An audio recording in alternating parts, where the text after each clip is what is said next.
Hello, my brothers. You know what time it is. Time for another puzzler. Hold on, somebody wants to say hello to you. Say hello to Buddy. Hey, Buddy.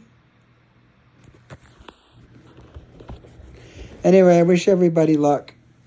And here goes. This is a gambling puzzle. What else, right? And this takes place in the Turning Stone. And let's just say that one day, three gamblers happen to come to the casino, the poker table, right? That's appropriate. And they get there early, and there's no one else at the table. So the dealer says, you know what, while we're waiting for more people, since there's only three of you, why don't we play a little game here? Think of it as a card game. And what I'm going to do is I'm going to find the aces and the twos out of a deck of cards and take them out. And what I'm going to do is I'm going to have you close your eyes, and I'm going to give you either an ace or a deuce. And I'm going to have you put it over your forehead facing out, so everybody can see what card you have except yourself. You're not going to be able to see what you have over your forehead, but everybody else can see. And it's either an ace or a deuce. And what you have to do in this game, you have to follow these rules. And first of all, you can't talk or communicate in any way.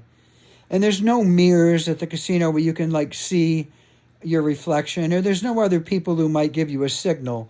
It's nothing like that.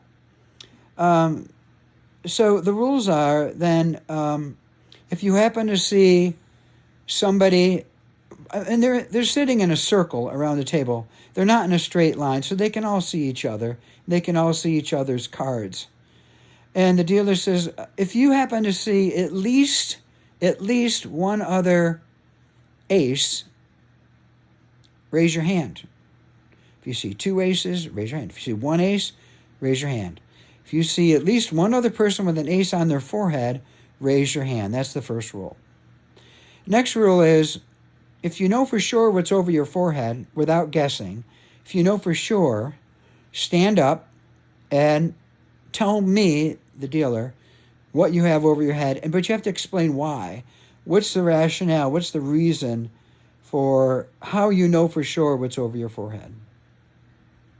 So the dealer has all three guys. We better give them names here so there's no confusion over this with your explanation. Player number one will be called Fred, and player number two will be called Jeb, J-E-B, and three will be called Zeb, with a Z, Zeb, Zebediah.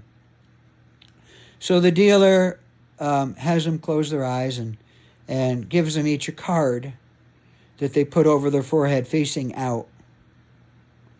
And then the dealer says, okay, open your eyes and follow the rules that I have just given you. Now, I am going to tell you, my brothers, and Fred, Jeb, and Zeb don't know this, but I'll give you this little bit of information. What the dealer did was he gave them all aces. There were no twos in this game, only aces. So if you could picture all three people sitting around each other at a table with all aces over the forehead. Now, the dealer didn't tell them that, okay, but I'm telling you guys this. So after they open their eyes, there's a pause, maybe 15, 20 seconds, and then Fred kind of looks befuddled, and you see he has a light bulb, something. He has a revelation, an epiphany, if you will, and Fred stands up and says, "Ace." And the dealer says, "Well, you're right, Fred. You do have an ace over your forehead, but how do you know for sure it's an ace and not a two?" And that's the crux of the puzzle. How does Fred know for sure that he has an ace? Now, what I didn't tell you is what they did with their hands. I left that part out, but obviously it must have happened. Or maybe it didn't happen. I'll leave that up to you. But the question is, how does Fred know he has an ace? well, let's see, what's today? Sunday? I'll give you till Wednesday to send me back a reply via email or Facebook Messenger or whatever you wish, or text message me the answer to this puzzler, the game of aces and deuces. Well, good luck. And it's always a pleasure to talk to you guys on the phone or whatever. Take care.